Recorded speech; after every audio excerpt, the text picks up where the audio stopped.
sounds good. All right, folks, I am here in Philadelphia, the city of brotherly love, downtown, and I am here with Morgan, who has blessed me with an opportunity to go on a tour of perhaps maybe some unheralded sites, and we will discuss some people that are from Philadelphia or who came here in various different capacities. And, you know, one of the things that I just greatly love is the relationships that I've been able to build with people over my years of doing research. And I get opportunities like this that are really priceless opportunities. So I'm going to let Morgan introduce herself. Say what's up. Hey y'all, my name is Morgan Lloyd. I am the co-founder and president of 1838 Black Metropolis. We are an educational nonprofit that's an extension of the National Park Reconstruction Networks. And we tell the story of the 18,768 free black people that were in Philly in the year 1838. Absolutely. And before we even get rocking and rolling, can you tell people how to find you all? Absolutely. I know our name's kind of long, but if you look up 1838 Black Metropolis on Instagram, on Facebook, and especially go onto our website, you can dig in more with this rich, rich history. All right, so you all heard it. We are going to be roaming the streets of Philly on this nice fall afternoon. It is 5:38, and we're going to have a little late dinner because we gotta show you all some historical sites. So stay tuned. All right, we're jaywalking. We're doing it. I mean, hey, it's Philly. Okay. But also here, we have Dion Patterson. Dion, let people know your company and the things that you do. So I'm Dion Patterson with UGR 3-Day Underground Railroad Experiences, and I do Underground Railroad tours all over the Mid-Atlantic region, seminars, workshops, and curriculum. So follow me at UGR 3-Day on Facebook and Instagram. Absolutely. So I'm in good company, y'all. All right. So can you tell us what district we're in right now, Morgan? Absolutely. So we're starting off our journey in the Old City District. What Philly is really known for, the area that's often associated with George Washington, Benjamin Franklin, and all those signers of the Declaration of Independence. Mm-hmm. What's really interesting about being in this section, though, is since I and my team do a lot of research on this area and the area called Society Hill, all the way up to Northern Liberties, what a lot of descendants know, what a lot of public historians know, is that there were black and brown people up and down these streets as well. All up and down these streets that we're all up in and right down. Now. And you said something about Washington. So there's Washington Square and the National American Jewish Museum. So we're obviously heading in the right direction. Absolutely. The way we often try and explain it to people is, yes, you will see images of George Washington, you'll see images of Benjamin Franklin, William Penn, but you have to always remember that the person in the portrait, at least in these instances, are in control of what narrative they want to see. Yeah. Why would they tell you that there's a free black community that's thriving just behind Independence Hall? And that's the history that most people don't know about. Right. Obviously. And even then, I know a lot of people know Philly Black history through the lens of W.E.B. Du Bois's The Seventh Ward, which is brilliant. Mm-hmm. But also, when we talk about this history of Philadelphia, the Seventh Ward did exist, and it does have that very specific legacy. Mm-hmm. But also, wards didn't always exist in Philadelphia. And the black population didn't always live in that specific and area. Wards, if you could educate that's just like your district, right? Like that's just kind of like your area. Right. Okay. So Philadelphia was divided up into a ward system over a period of years after our founding.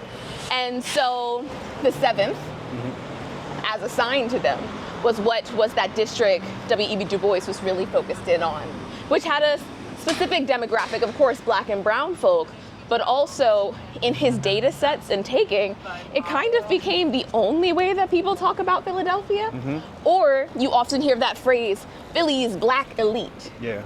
Which is a yes and all the time. Because it's true, we did have some really fancy black folk here.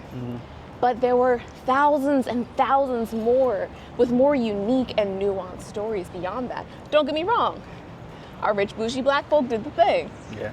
But also what we like to say, it's the ordinary extraordinary that made it all possible. Absolutely. And they were diasporic. They came from all across the world. Philly, in many instances, operated as a black transatlantic center. Our very first stop is Congo Square. Yeah. I think a lot of people are familiar with Congo Square in New Orleans, Yep. right? But I'm not sure many people were or are familiar with Congo Square here in Philadelphia. So that's where we're heading next, which is over here. Yep. All right. So where have we entered? So, to the average visitor, this space is called Washington Square. Yes. It's a beautiful park nestled behind Independence Hall, and it tells the story of George Washington's unknown soldier, whose tomb is at the other side of the park. But something that a lot of folks don't know is that this is a burial ground. This whole thing This is a burial whole ground. park. Did you know that, Dion? This whole park is a burial ground. Underneath our feet, there are African ancestors.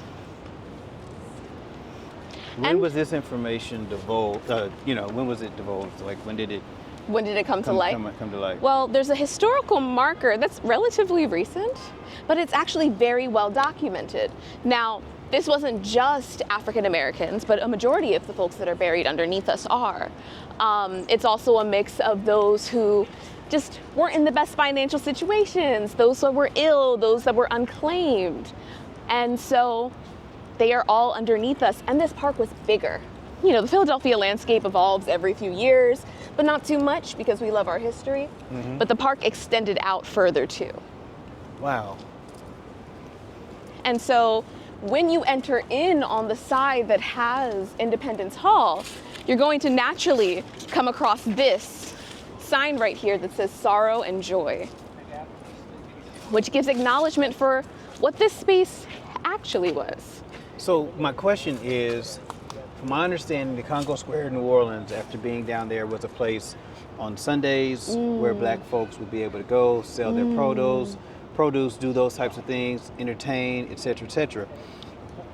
Is there a connection in particular with the naming of each, right?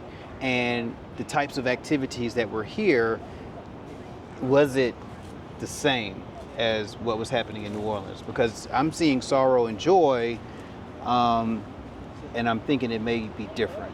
Oh yeah. What's kind of funny is I feel like the word sorrow and joy, this is my personal opinion, this is not me bashing the person who was able to get this up, but once you see that, you're not really as compelled to look at the sign. But when you look into it, yes, it does acknowledge there were epidemic victims, people who were ill, but also it acknowledges that there were Catholic folks and African Americans, but also it acknowledges that we were in this space speaking our native dialects. Something that my co-founder recently discovered is that this area, beginning here and then going all the way down towards South Street, it was called the Colored Creole Quarter. Colored Creole Quarter. The Colored Creole Quarter. Wow. Now, when they say Catholics, there's another little nuance that's missing here, right? So this marker says that the free black population, as well as those that were enslaved, because on Sundays they also had the day off. Okay. They would come into this park, set up markets, speak in their indigenous languages. They would dance, and there was a lot of indication that folks would come dressed in all white and dance to drumming. So practicing our West African spiritualities, but also Catholic. There's a lot more to that than what meets the eye, because eventually Haitian refugees and exiles from the Haitian Revolution would come into the city. In fact, on one block in front of what was St. Thomas Episcopal Church, which if you see that little alley, it's right down there. Yeah. One more block up, there's a Catholic church that was led by a Latin American man with Haitian congregants who are still buried at that Catholic church. And it's like, as many times as I've been to Philadelphia, it was me taking a tour with another company, Yeah. the Great Black Journey. Oh, our friends, Raina, yeah. that I knew about this park and about it being called Congo Square, because I thought the only Congo Square in the United States was in New Orleans. Yeah. But clearly, that's not the case, as we are here in Congo Square. Would this predate the Congo Square in New Orleans, or no? One could argue, potentially. Yeah. Potentially, because we're looking at the foundings of our nation here. Yeah. So one of the things that I like to discuss with our guests is many people know George Washington's 9 enslaved people that he brought here to Philadelphia, especially if you're from the region. And he did have a home here in Germantown. Right, George Washington. And he had a home on the other side of Independence Hall.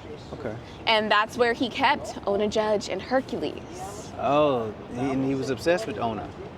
And when Ona had Sundays off, why, it's a block and a half away to come into this space to interact with the free Black and brown people. Yeah. Where she could hear Yoruba, Ewe, Fon, French, English, Spanish, and our indigenous language Unami for the southern Nanticoke and Little Lenape peoples. Okay. So there's a memorial that's up here. What is this memorial? So this is where the park gets its contemporary name. Okay.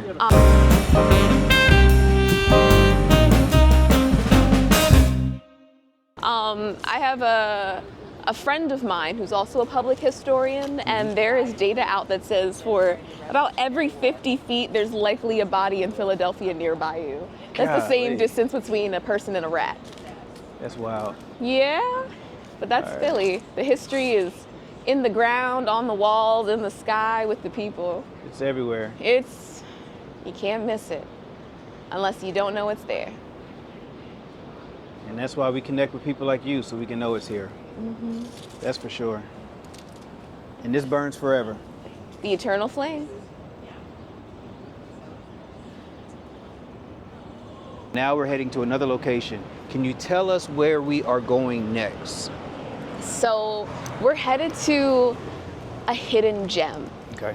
Love hidden gems. It's a hidden gem because it's, one, hiding in plain sight, as with most of our history, but also, how do I explain this? The street we're about to walk to, it's filled with, it was a refuge for freedom seekers. Okay. That's the best way to explain it. All right, so we've made it to destination number 2, and Morgan is going to let us know exactly where we're at and what we are in a treat for. All right, so I want to welcome you all to Quint Street. If you're interested in learning more about it, I highly recommend you check out the self-guided Freedom Seekers Tour, which, by the way, even if you're not in Philly, it guides you through step by step along the way. The way we often like to tell the story of this street is that, imagine at night, you're a freedom seeker who just came into the city of Philadelphia, maybe through the ports, maybe through the woods, from your own fruition or with the help of a conductor on the Underground Railroad. This street has proven itself within the archives to be one of the safest spots for you to go to. This street right here. Right is here. the safest spot for... One of them. There were many. Okay. But this was a great one. And it kicks off in a really extraordinary way. So in the census that we work with, there are so many interesting individuals. And one of our most mysterious when we first started to do this work was a lady named Hagar Ballard. She was the richest person at St. Thomas Episcopal Church. A woman. Woman. Doing her thing. Widow. And it took us a little bit of time, but this home right here that kicks off your block, she lived here with 20 other women. She lived here with 20 other women. Wow. And they were dressmakers. So now imagine you're a freedom seeker, your clothes are tattered. First stop, get some clothes to hide in plain sight. You probably got assigned to go to someone's house, right? And so you probably had to knock on a door a certain way, or maybe someone was just waiting for you. Along the way, maybe you could catch a woman preacher similar to Jarena Lee, who lived in this home right here.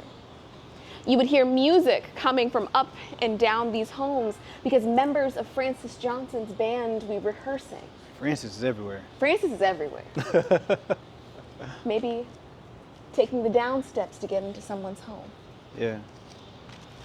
If you arrived a little bit earlier in the day, You would definitely see children running up and down, a young Meadowville Fuller amongst them. Mm-hmm. And then there was what do you call them? A confection shop just on the other side. And so they probably had sweets and candy. Their It school smells way more pleasant than it does right now, that's for Oh, sure. absolutely, absolutely. Their school is just around that corner. Okay, so this was a school for free kids of color only, or was it an integrated school? To our understanding, free kids of color. Okay. And Meadowville Fuller's grandfather lived in this home right here. Wow. He owned it. He owned it. He owned it. Man. And he was a freedom seeker himself once upon a time. Do you know where he came I believe from? Virginia, but if Virginia? I'm misquoting, take a look at our website, take a look at our Instagram. We have videos on them. Wow. So I want you all to see behind me. So that's the back of the, well, let me do this. Nope, not that. There we go. So that's how far we've come. And so we're still walking. So this is a long alleyway. It's a long alley. We're not going to take the whole alley down. Yeah. But take notice how like small and intimate the streets are. You come into this warm environment, again, with people who look like you, who are advocating for you. Yeah. Are these streets named after the people that lived on this street, in this alley? Because I see Urban Street right there. So I'm just curious as it relates to the naming of these streets. If they are, they certainly aren't Black people. Okay. But something kind of fun about Philadelphia that doesn't always show is that most of our streets at our origin were named after different fruits and trees. Okay. So you still see that with pine and walnut. One of the streets that we do a lot of research on, it still is called Current Alley.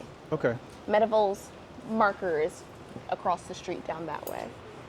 Okay. Wow. And I only have 2 stops for you and then we can head back. Okay. But I also want you to know that a member of the Vigilance Committee lived right here at the end of this block. Wow. And most notably, you arrived to the city as a freedom seeker.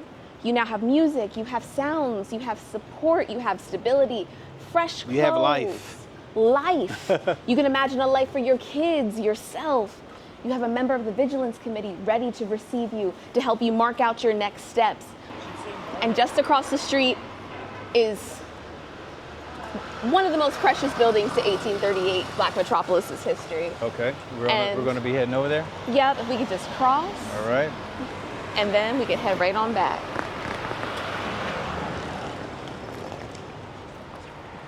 It feels good out here, y'all. This weather feels good. All right, we're good. Going? All right. But I do want to just give a little shout out.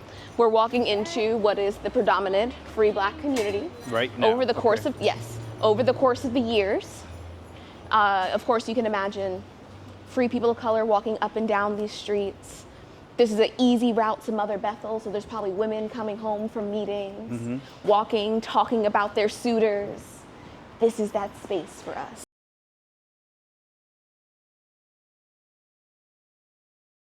Okay. But go ahead and get that marker. Is Reverend. Okay, so how do you say that first name? Jehu Jones. Jehu.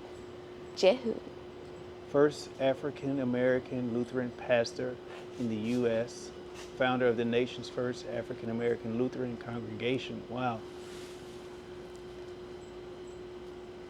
What are the origins of Jehu? I want to tease. Go onto our website and find out. It's a beautiful blog. Okay, you wrote it? Michiko wrote it. Michiko wrote it? Okay. But what I want to really highlight is Talk to us. in this building, in the year 1838, this is where the origins of that census began. This one right here. In this space, famous elders, James Fortin, Robert Purvis, Stephen Gloucester, all came into this space so they can coalesce together to, one could argue, maintain the right to vote. So in the year 1838, a lot was happening, right? If some people are familiar with Morton, which is quite a big name in certain Philly circles, there's a huge figure who was utilizing the skulls of people of color to determine who was intelligent and who was not, and obviously black people are at the bottom, and thus race science is born. Simultaneously, the Female Anti-Slavery Society, which was an integrated group led predominantly by black women, created a hall called the Pennsylvania Hall. That was burned down. And it was right, one could argue, down the street from George Washington's house. Okay. It could sit thousands of people. It was a place for education, equal rights, feminism, and so, so much more. And now, the government, the powers that be, have come to the realization that they forgot to say white men can only vote. So how do you prove that you are just as valuable in the society as any other? Yeah. Especially, imagine an elder like James Forten, who was born in 1766, July, a free kid of color, who spent his whole life trying to fight to prove that he was worthy of that equality and to support his community. Now that right to be a landowning man and voting was about to be stripped away. So they came in here and they came up with the idea of getting statisticians, census takers, who would walk up and down not only the Society Hill area, not only down through South Philadelphia or Old City, but going all the way up to Northern Liberties, down to Moyamensing, and knocking on people's door, asking a couple really intimate questions to say who they are as they are and all of what they're becoming. If they're native, how were they freed? To which many people even said either how much their freedom was if they manumitted themselves. Some people acknowledging that they were free people of color. Some people acknowledging that they came from more of our diasporic origins. But my favorite entries are, I took it for myself. Took freedom for themselves. Yes. Yeah. And this is the original. Would this be the original building? This is the original building. It has some love these days. It now operates as Penn's Mask and Wig Club, and it's had several other renditions over the courses of the years. And they also have a pair of shoes out here. Yeah, it seems like somebody had a life That or a has night. blood on it. Oh, Yeah, that's not good. that's really bad. I'm gonna leave that alone. But So I know we're not going to walk down any further because we got other stuff to do. But all the way down this alley, are there more stories of black folks, home ownership and those types of things? Home ownership, supporting freedom seekers, Civil War history. People know Octavius Catto in the city. Because he was out of Charleston, right? Yeah, but Yeah. he's a Philly kid. Yeah. And so down that way is, of course, the Institute for Colored Youth. Okay. Down that way was his house, where he would play with the Pythians. But down that way, and not too far down, about two blocks to the right, his fiancée, Carolyn LeCount, had the Octavius Catto School. Down that street, if you go maybe 3 blocks down, we found where Harriet Jacobs lived. From North Carolina. We know exactly what house was, and the house is pretty much still in the same layout too. Nice. And then you go further in, and then you get Reverend Richard Allen and so much other rich history. And again, people of color navigating this space in so many different identities. Yeah. A freedom seeker could be hidden in plain sight, or one of my favorite Underground Railroad conductors is Henrietta Duthier. She was the first ever Western recognized woman undertaker, and she would hide people in coffins. And if you go into that 1838 census, which lives on our website, and we also have a finding aid that helps sort through, because sometimes the ancestors' writing is beautiful but hard to read. There's a lot of women undertakers in that same year. Henrietta owned her business. And so we can only imagine how they helped, but they would stage funeral processions to hide people. So there could be a funeral walking through this street going to Reverend Jehu Jones, but it's freedom seekers. Freedom seekers.